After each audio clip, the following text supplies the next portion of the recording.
খঞ্জর হাতে নিয়ে ইমাম পাকের গর্দানের উপরে ছয়টা আঘাতের পর আঘাতে ইমাম পাকের দেহ মুবারক থেকে সার মুবারককে আলাদা করে ফেলল। যেই সময় আমার মাওলা হুসাইনকে খঞ্জরের আঘাতের পর আঘাতে সারে আকদাস আলাদা করে দেওয়া হয়, পাশে আমার নবী পাক হাজির হয়ে গেছেন। মাওলা হুসাইনের কতল আজ সচক্ষে দেখার জন্য যখন আমার নবী মাওলা হুসাইনের এই কতল দেখলেন, জবে হওয়া দেখলেন, আমার নবী আর দাঁড়িয়ে থাকতে পারলেন না কারবালার জমিনে।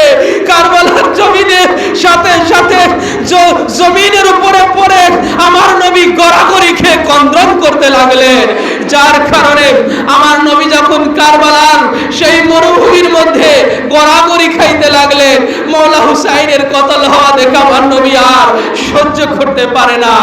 যেই হুসাইন মায়ের কোলে কাঁদলে আমার নবীর দিলে কষ্ট লাগে, যেই হুসাইন পিঠ থেকে পড়ে যাবে রাসূলুল্লাহর কাছে কষ্ট লাগবে। আজ সেই হুসাইন যখন রাসূলের চোখের সামনে আর তার শের মুবারককে আলাদা করে ফেলা হয়, আজ সেই রাসূল আজ কতটা কষ্টে কারবালার বালির উপরে গড়াগড়ি খাইতেছে। কারবালার সেই মরুভূমির এই বালিগুলো রাসূলের দেহ মুবারকে মেখে গেছে, দাড়ি মুবারকে মেখে গেছে, চুল মুবারকে সেই ধুলা বালিগুলো মেখে গেছে। এই মাথায় কারবালার